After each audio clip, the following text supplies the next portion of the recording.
우리 오늘 그 김영식 장로님이 이렇게 예배당에 오셔서 함께 예배를 드리고 계신데 너무나 감격스럽습니다.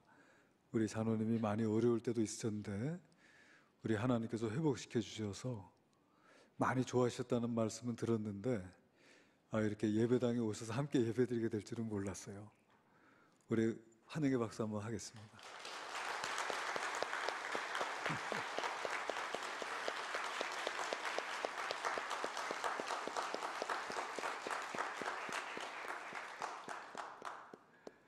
얼굴도 아주 좋아지셨어요.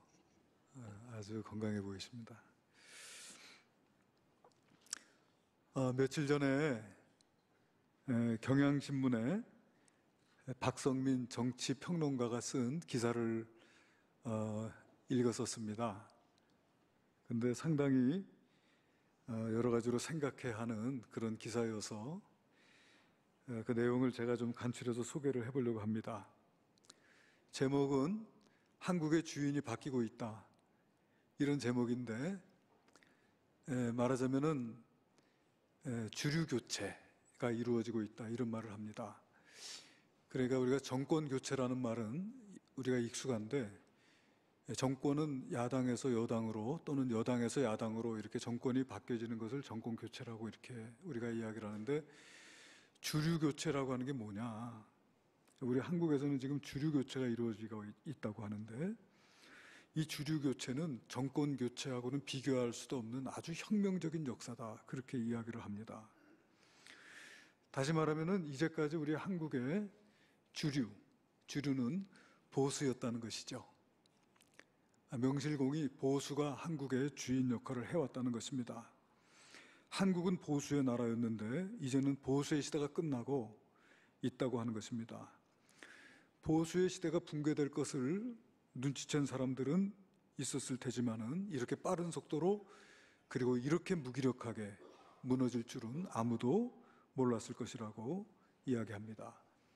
이 보수 우위 시대, 그러니까 보수가 주류로서의 역할을 할 수 있도록 했던 이 보수 우위 시대를 지지했던 7개의 기반이 있는데, 그 7개의 기반이 지식인, 그리고 보수 언론, 문화, 재벌, 권력기관, 기독교, 보수 정당, 이렇게 7개를 꼽았습니다.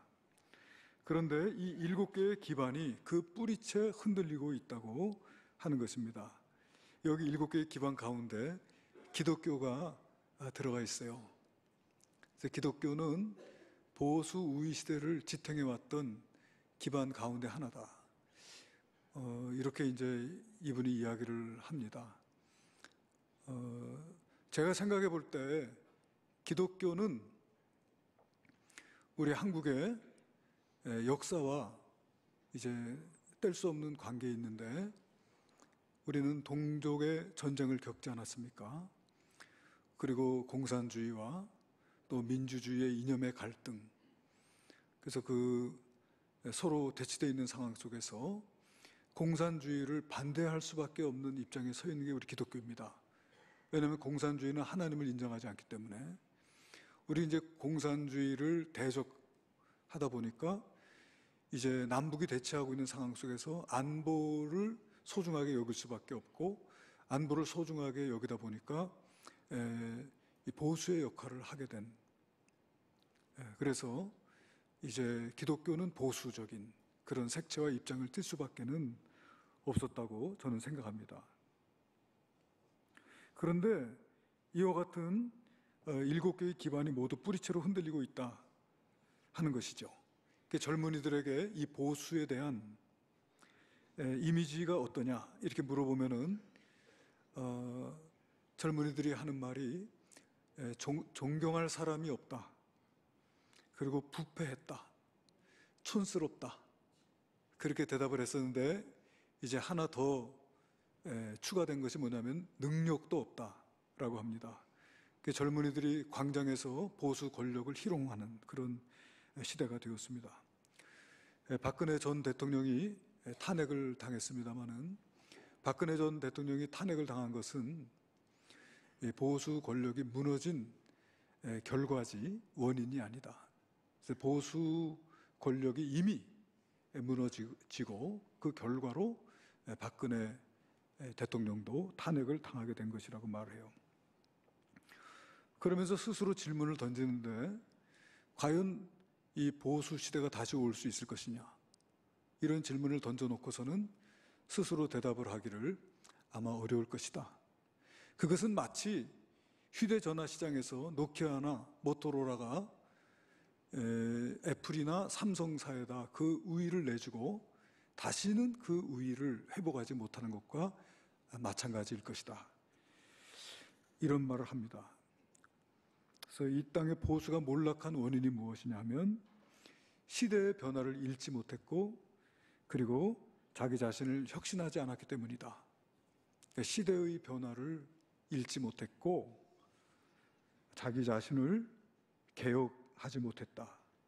그 결과적으로 한순간에 몰락해버리고 말았다고 그렇게 지적을 합니다. 그래서 보수 정당 안에는 이 자유민주를 수호하려고 하는 진보적인 세력이 있고 또 이 보수적인 세력이 있어서 진보와 보수 간에, 이 개혁과 보수 간에 충돌하면서 만들어낸 다양성이 당을 건강하게 유지시켜 왔는데 이명박 대통령과 박근혜 대통령, 소위 이명박근혜 시대를 지나면서 다른 목소리를 허용하지 않았고 그저 하나된 목소리로 충성만을 강요하는 그런 보수적인 모습이 결국은 이 보수 시대를 무너뜨린 원인이 되었다 하면서 다른 목소리를 막는 그 순간 정당은 죽는다, 이런 말을 하고 있습니다.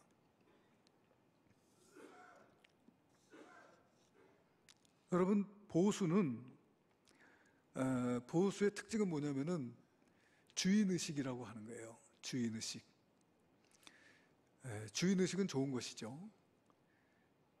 그런데 그 의식이 강해지다 보면 모든 것을 다 사유화하려고 하는, 그래서 기업도 내 거, 학교도 내 거, 교회도 내 것 하는 이런 강한 소유욕으로 그것이 발전되게 되면 그것이 부패 세력이 된다라고 하는 것이죠.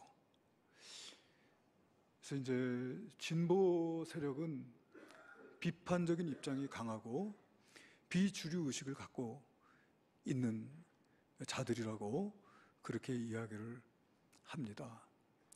그다음 우리 교회, 우리 한국교회, 사랑의 교회에 오중현 목사님의 이야기가 사회 이슈가 되고 또 여의도 순복음교회 조용기 목사님의 이야기가 사회의 이슈가 되고 그리고 근래에 이제 명성교회에 또 부자 세습이 사회의 이슈가 되면서 정말 이 한국교회는 지나친 욕심과 또 소유욕의 모습을 나타내고 있는 부패 세력, 그리고 더 나아가서 적폐 세력인 것처럼 사회에 비추어지는 그런 참으로 안타까운 상황을 우리가 맞이하고 있다고 하는 것입니다. 이거 생각하면 참 너무나 가슴 아픈 일이 아닐 수가 없어요. 어떻게 해서 여러분 교회가 그동안 정말 이 세상의 소망이 되고 세상의 빛이 되고 죄인들을 구원해서 참 소망을 갖게 하는 이와 같은 일들을 이제까지 해오고 복음을 전해오면서 수많은 그 사회복지의 일들을 감당해 왔던 우리 교회가 이렇게 여김을 받고 또 뿌리채로 흔들리고 있다는 이런 소리를 들어야 되겠습니까? 여기에는 우리 교회의 지도자들의 책임이 크다.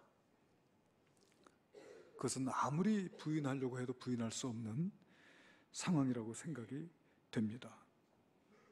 거기다 더 나아간다면은 우리가 하나님의 말씀대로 순종해서 살지 못했던 모습도 있겠죠. 여러분, 미켈란젤로라고 하는 아주 세계적인 조각가가 있습니다. 피에타 상이나 다윗상을 아주 세계적인 작품을 조각했던 그런 조각가입니다. 그 피에타 상 한번 보여주시죠. 이런 조각을 한 다윗상도 보여드리려고 했는데 너무 야해서 제가 안 보여드리려고 했습니다. 아마 주일날 예배당에서 보기에는 적절치 않다는 생각이 들어가지고. 됐습니다. 네, 미켈란젤로가 채석장 있잖아요. 돌을 채굴하는 그런 채석장에 자주 갔다 그래요. 채석장에 가면은 거기 이제 커다란 대리석 덩어리가 있으니까 그 대리석 덩어리를 이렇게 저렇게 보다가 자기가 마음에 드는 대리석이 있으면은 그걸 가져다가 그것을 조각을 해가지고 작품을 만들고 했었답니다.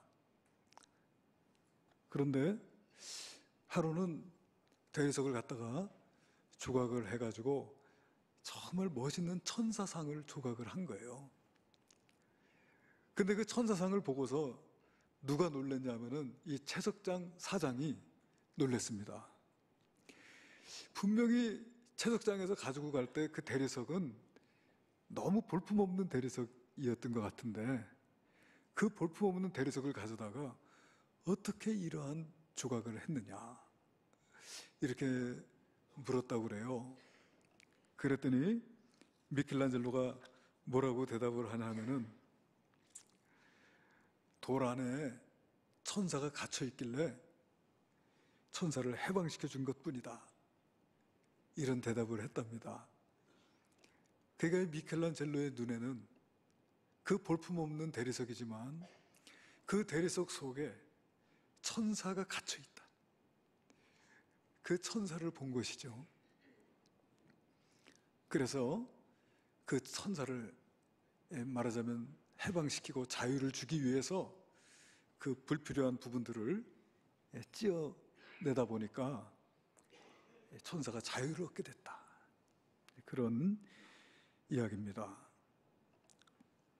저는 그 이야기를 읽으면서 우리 한국 교회를 생각하게 돼요. 여러분, 한국 교회,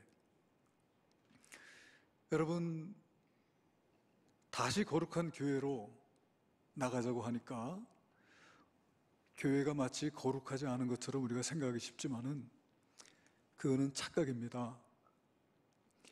여러분, 교회는 거룩합니다. 교회는 이미 거룩한 것입니다. 교회가 거룩한 이유는 우리가 거룩하기 때문이 아니에요. 교회가 거룩한 이유는 하나님께서 교회를 거룩하게 구별하셨기 때문에 교회는 거룩한 것입니다. 거룩하다고 하는 말은 분리해내었다는 그런 의미를 갖고 있는데요. 많고 많은 사람들 가운데서 하나님께서 우리를 분리해내셔서 우리를 구별해내셨기 때문에 교회가 거룩한 거예요. 하나님의 분리하심을 입은 자들이라는 거예요, 저희들이. 아멘? 그 거룩함의 원인이 우리에게 있는 것이 아니에요. 하나님께서 우리를 구별해내셨기 때문에 교회는 거룩합니다. 그리고 교회가 거룩한 두 번째 이유는 우리 예수님께서 핏값으로 교회를 사셨습니다. 그 존귀한 피로서 값을 주고 사셨기 때문에 교회는 예수님의 소유된 거룩한 존재입니다.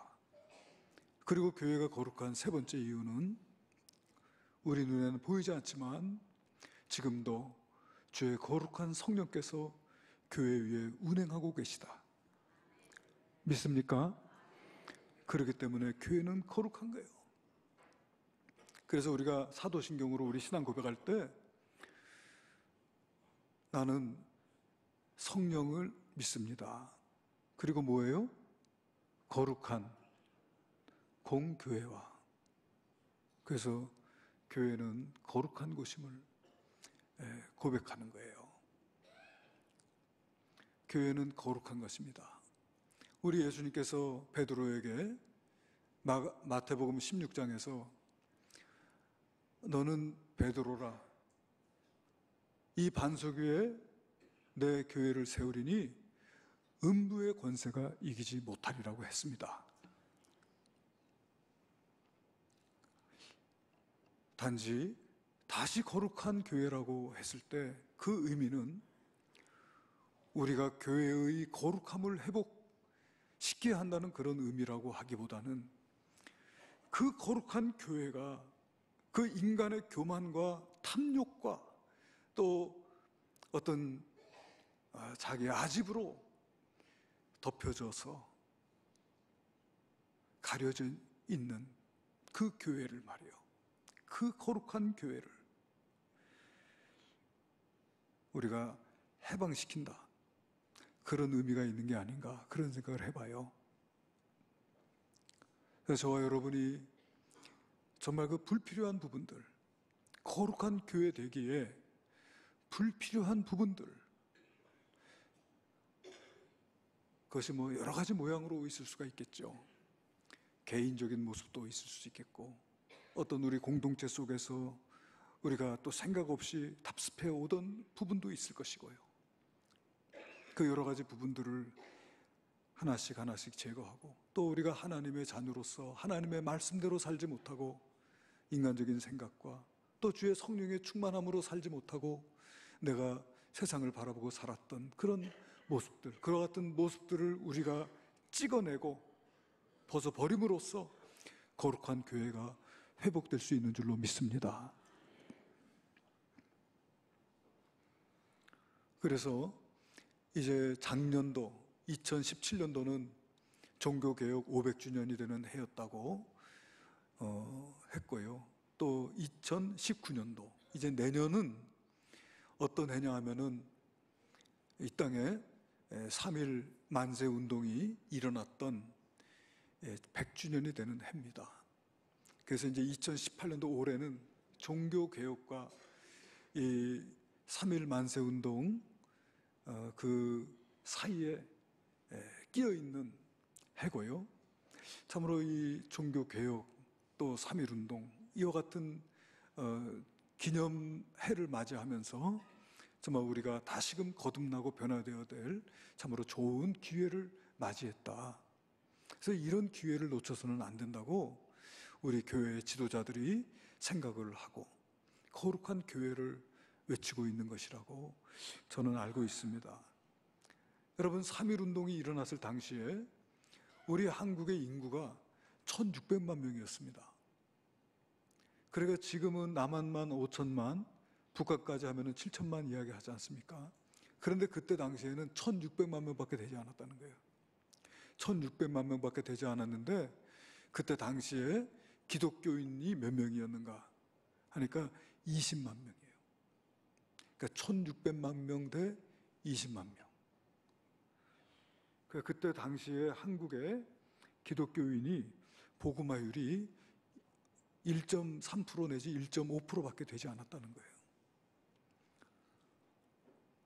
그러니까 1.3%에서 1.5%밖에 되지 않는 한국의 기독교인들이었지만은 3.1 운동이 일어날 당시에 그 운동을 주도하고 그리고 그 운동을 이끌어갔던 주체 세력이 바로 기독교인이었다라고 하는 것이죠. 그래서 기독교인들 가운데 가장 많은 사람들이 순교당하고 또 감옥에 갇히고 하는 그런 일들이 있었습니다. 그때 한국에서는 한국 교회 또 성도들을 존경했어요. 그래서 그 3.1 운동 이후에 정말 그 교회가 존경받고 성도들이 존경받는 그런 시대가 오니까 수많은 사람들이 교회로 발을 디디게 되었고, 저도 가만 생각해 보니까 여기 인동시장에서 3.1 만세 운동이 3월 16일 날 이루어졌다고 그래요. 1919년도 3월 16일. 3.16 만세 운동이라고 해서 여기 인동시장에서 기념식을 하지 않습니까? 그리고 나서 우리도 내년도 2019년도가 창립 70주년이니까 그러니까 3.1 만세 운동이 일어난 지 30년 만에 여기 인동교회가 세워진 거예요. 그러니까 그 영향을 우리가 부인할 수 없겠구나, 그런 생각이 듭니다.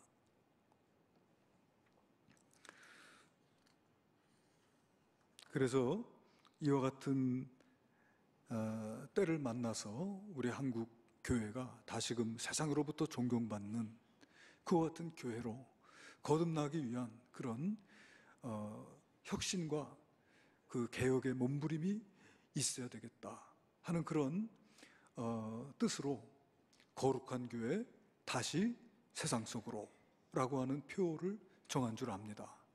우리 한번 다 같이 따라 보겠습니다. 거룩한 교회 다시 세상 속으로. 예. 여러분, 오늘 우리가 성경 구절을 세 구절을 읽었습니다. 먼저 창세기 12장 3절에 기록된 말씀은 하나님께서 아브라함을 택하시고 아브라함에게 내가 네게 지시하는 땅으로 가라고 말씀하신 이후에 하나님께서 아브라함에게 이런 말씀을 하셨어요. 너를 축복하는 자에게는 내가 복을 내리고 너를 저주하는 자에게는 내가 저주하리니 땅의 모든 족속이 너를 인하여 복을 받을 것이니라. 다시 말하면 하나님께서 아브라함을 택하시고 아브라함을 부르신 그 이유는 아브라함을 구원하고 아브라함을 복되게 하신 것이지만은 그것만이 목적이 아니고 아브라함을 통해서 이 땅의 모든 족속이 복을 받도록 하는 것, 그것이 하나님의 뜻이라고 하는 거예요. 하나님께서 우리 교회를 세상으로부터 구별해 주셨지만은 이것은 우리 교회만을 위한 게 아니고 우리 교회로 인해서 온 땅이 복받게 하시겠다라고 하는 하나님의 뜻이 있다고 하는 것입니다. 그리고 요한복음 3장 16절과 17절의 말씀에 보게 되면 하나님이 세상을 이처럼 사랑하사 독생자를 주셨으니, 하나님은 독생자를 주셨다는 거예요. 그를 믿는 자마다 멸망치 않고 영생을 얻게 하려 하심이라. 하나님이 그 아들을 세상에 보내신 것은, 그래서 하나님은 독생자 예수 그리스도를 이 세상을 위해서 주셨고 또 이 세상을 위해서 보내셨다는 거예요. 그리고 오늘 이 요한복음 3장 16절로 17절 말씀 보면은 세상이라고 하는 말이 몇 번 나와 있습니까? 4번이나 나와 있어요. 하나님이 세상을 이처럼 사랑하사 하나님이 그 아들을 세상에 보내신 것은 세상을 심판하려 하심이 아니요 저로 말미암아 세상이 구원을 받게 하려 하심이라. 이렇게 4번씩이나 세상을 언급하고 계신데 하나님께서 독생자를 세상에게 주셨고 세상에 보내셨다라고 하는 말씀이고요. 그 이유는 뭐냐면 바로 세상을 구원하기 위함이라고 하는 거예요. 그래서 마태복음 9장 35절인가요?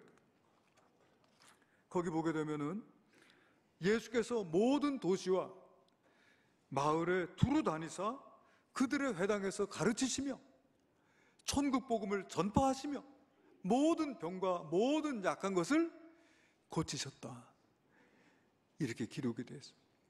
하나님께서 주셨고 하나님께서 보내신 그 예수님께서 이 땅에 오셔서 모든 도시와 마을로 두루 다니시면서 또 각 마을의 회당에서 가르치시고 천국 복음을 전파하시고 모든 병과 모든 약한 것을 고치셨다. 가르치고 전파하고 치유하시는 주님의 사역을 베푸셨다고 하는 거예요. 우리 예수님께서 말씀하시기를 내가 세상에 온 것은 섬김을 받으려 함이 아니라 도리어 섬기려 하고 또 내 목숨을 많은 사람들을 위하여 대속물로 주기 위함이라.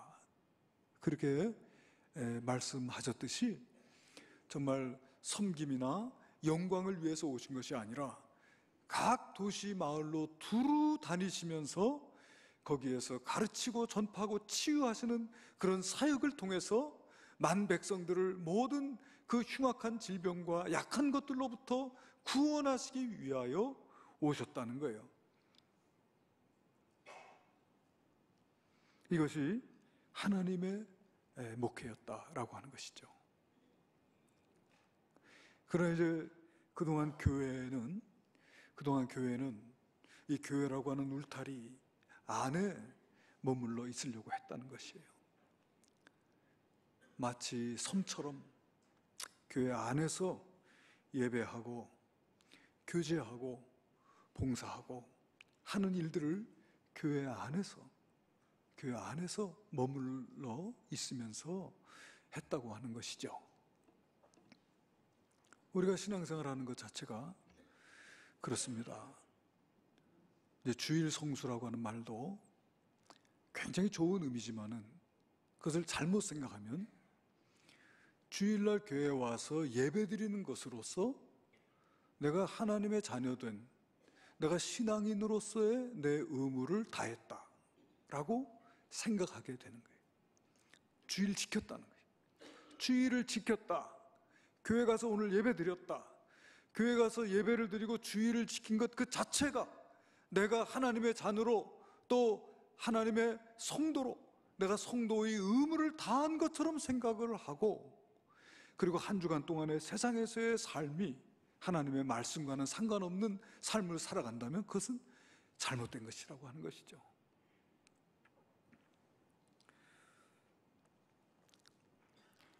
라이놀드 리버라고 하는 기독교 학자가 우리 기독교를 크게 두 가지 요소로 설명할 수 있다고 그렇게 이야기를 했습니다.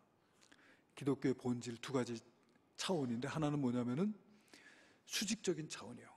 이것은 하나님과의 관계에서 수직적인 차원이고, 이것은 교리적인 부분이라고, 측면이라고 할 수 있습니다. 또 하나는 뭐냐면 수평적인 차원인데, 이것은 이웃들과의 관계에서 수평적인 차원이고 사회적인 차원이라고 할 수가 있어요.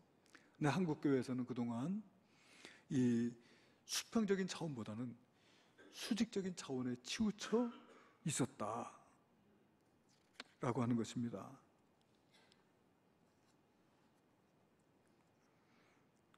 그러면서 교회와 세상과를 엄격히 구분하는 이분법적인 사고, 이원론적인 사고를 했다. 그러니까 세상은 타락한 곳이고 악한 곳이고 장망성이고 이렇게 세상과 구별돼서 살아가려고 하고, 교회는 하나님께서 구별한 곳이다. 교회는 거룩한 영역이고 성남 성녀의 집합소고 천국과는 정류소이고, 그리고 세상의 고통으로부터 벗어나도록 인도하는 하나님의 구원의 방주다라고 생각하면서 세상과는 구별된 이 교회 안에서의 삶을 살아가려고 했다고 하는 것이죠.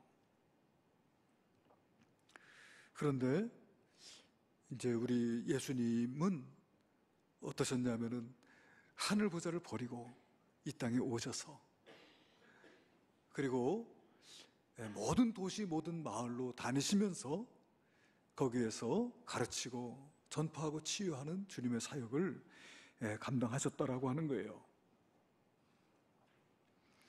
자신의 영광과 성공이 목적이 아니라 정말 하나님의 뜻을 이루고 그리고 세상을 구원하기 위해서 그렇게 하셨다는 것이죠. 그렇다고 한다면 오늘 예수 그리스도를 주라고 고백하고 따르고 있는 주님의 몸된 교회와 성도들은 우리 예수님과 같이 세상으로 나아가야 된다라고 하는 것입니다. 위로는 하나님께 예배하지만은 아래로는 세상을 위해서 봉사하고, 그러나 교회가 세상 안에 존재하지만은 세상에 속하거나 세상의 악한 문화와 영합하지 않는 그와 같은 모습으로 존재해야 될 필요가 있다고 하는 것입니다. 악한 세상과 타협하거나 영합하게 되면 맛을 잃은 소금과 같이 되어 버려져 밟힐 뿐이다. 그렇기 때문에 우리는 이제 교회의 울타리를 넘어 세상으로 나아가야 하지만은 세상과 영합하거나 타협하지 아니하고 세상과는 구별된 삶을 살아가야 된다는 것입니다. 그러니까 우리 예수님도, 바리새인들이 우리 예수님 비난한 거 뭐냐면, 왜 죄인들과 세리들과 함께 먹고 마시냐? 그러니까 우리 예수님은 죄인들과 늘 함께 하셨지만은 그러나 죄를 짓지는 않으셨고요. 가늠하다가 현장에서 붙잡혀 온 여인조차도 우리 예수님께서는 그를 불쌍히 여기시고 그를 용서해 주셨지만은 예수님은 죄에 참여하지 않으셨다라고 하는 거예요. 그래서 우리가 이 교회 울타리를 넘어 세상으로 나아가는 목적이 뭐냐? 그 목적은 잃은 자를 찾아 구원하는 것이고 세상을 주님의 복음으로 구원하는 것이다. 그 세상을 구원하고 변화시키는 일에 참여하면서도 이 세상과는 타협하지 아니하는 교회의 궁극적인 목적, 그것을 이룰 수 있어야 되겠다고 하는 거예요. 그래서 우리가 교회에 와서 예배를 드리고 우리가 세상으로 나아갈 때 우리가 주님의 사랑과 복음을 가지고 세상으로 나아가야 된다는 것이죠. 여러분, 복음서에 보게 되면 우리 예수님께서 제자들을 데리고 이 높은 산에 올라가셨어요. 소위 변화산이라고 하는 산에 올라가셨습니다. 베드로, 야고보, 요한 세 제자를 데리고 올라가셨는데 그 산에서 우리 예수님께서 놀라운 변형을 하시게 돼요. 그래서 그 예수님의 얼굴에 그 광채가 바라볼 수 없을 만큼 그런 광채가 예수님의 얼굴에서 비추고, 또 예수님께서 입고 계신 옷이 정말 그 흰 빛으로 광채가 나면서 그 이스라엘 백성들에게 가장 존경받는 지도자들이었던 모세, 엘리야와 함께 예수님께서 대화하고 계신 그 모습을 예수님의 제자들이 보았습니다. 그것을 보고서는 예수님의 제자들이 모두 황홀경에 빠졌어요. 그 예수님의 그 영광을 바라보면서 황홀경에 빠져가지고 그 정신이 혼미한 가운데 베드로가 그런 말합니다. 주여, 여기가 참 좋습니다. 여기가 너무 좋습니다. 그러니까 주님, 우리 주님께서 만약에 원하신다고 한다면 여기다가 우리가 초막을 짓겠습니다. 그래서 하나는 주님을 위해서, 하나는 모세를 위해서, 하나는 엘리야를 위해서 짓고 우리 여기 삽시다. 그렇게 이야기하는 그 순간에 저 산 밑에서는요, 그 아들이 흉악하게 귀신 들려서 물에도 쓰러지고 불에도 쓰러지고 정말 참 그 흉악한 귀신 들려서 귀신에 사로잡혀서 말할 수 없는 고통을 당하고 있는 그 한 아버지가 어떻게 하면 자기 아들을 한번 살려보겠다고 막 이리도 데려가고 저리도 데려가고 이 사람 저 사람 의원들에게도 보이고 안 되는 거예요. 그러니까 이제 마침내 예수님께 왔어요. 예수님께 고쳐달라고 예수님께 왔는데 예수님이 없으니까 제자들하고 지금 웅성웅성 하면서 있는 것입니다. 여러분, 예수님은 다 아시겠죠? 그러니까 제자들을 데리고 내려오시는 거예요. 여기가 비록 좋고 여기서 살고 싶은 마음은 있겠지만은 지금은 일할 때다라고 하는 것이죠. 그렇기 때문에 함께 가자. 그래서 산에서 내려오셔서 그 아버지를 만나시고 그 아들을 보시고 그를 온전케 하는 그런 역사를 이루었습니다. 오늘 우리 함께 모여 예배하는 이 예배가 얼마나 좋습니까, 여러분?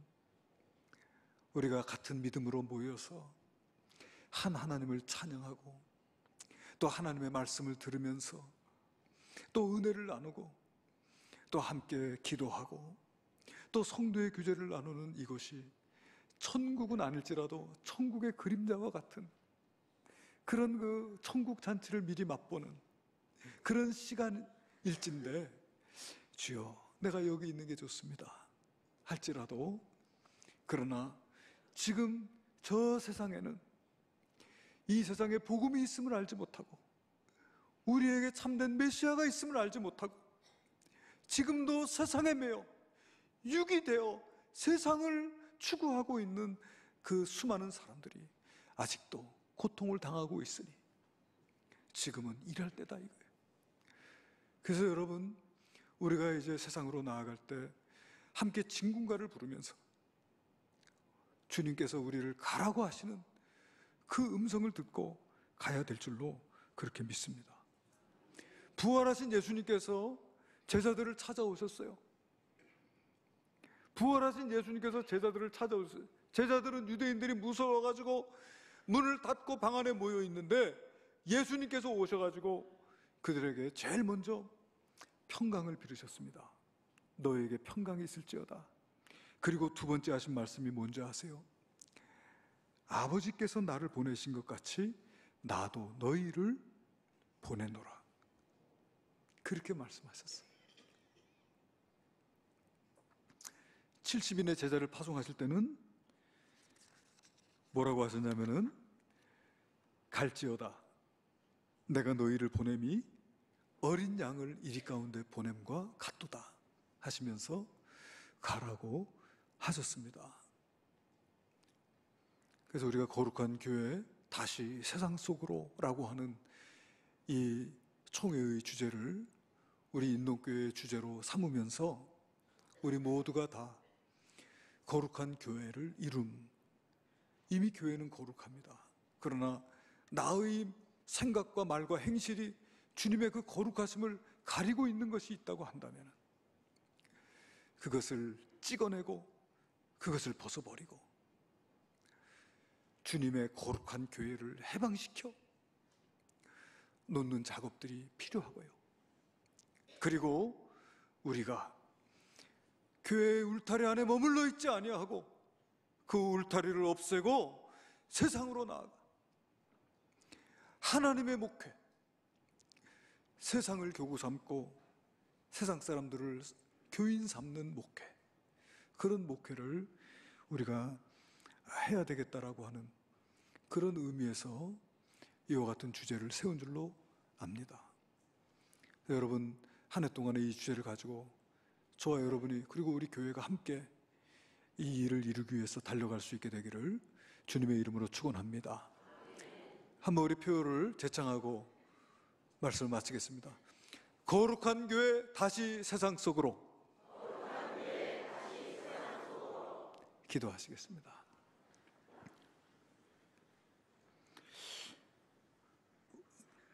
우리의 교만과 탐욕과 아집이 주님의 거룩한 교회를 가리고 있어 세상은 교회를 존경하거나 사랑하지 않게 되었다고 합니다. 하나님, 교회의 거룩함을 자유롭게 할 수 있는 저희들이 되게 하여 주시옵소서. 나의 모든 교만과 탐욕과 아집을 내려놓게 하시고 주님의 몸된 교회의 거룩함을 드러내게 하시고 또 거룩한 교회로서 이제는 교회의 울타리 안이 아니라 세상을 향하여 나아가 내가 온 것은 섬김을 받으려 함이 아니라 도리어 섬기려 하고 내 목숨을 많은 사람들을 위하여 대속물로 주기 위함이라고 하신 주님의 그 말씀을 기억하며 갈지어다 내가 너희를 세상에 보냄이 마치 양을 이리 가운데 보낸 것 같도다 하신 주님의 말씀을 기억하며 세상을 섬기고 복음의 증인된 저희들의 삶이 이루어지게 하여 주옵소서. 귀하신 예수님의 이름으로 기도하옵나이다. 아멘.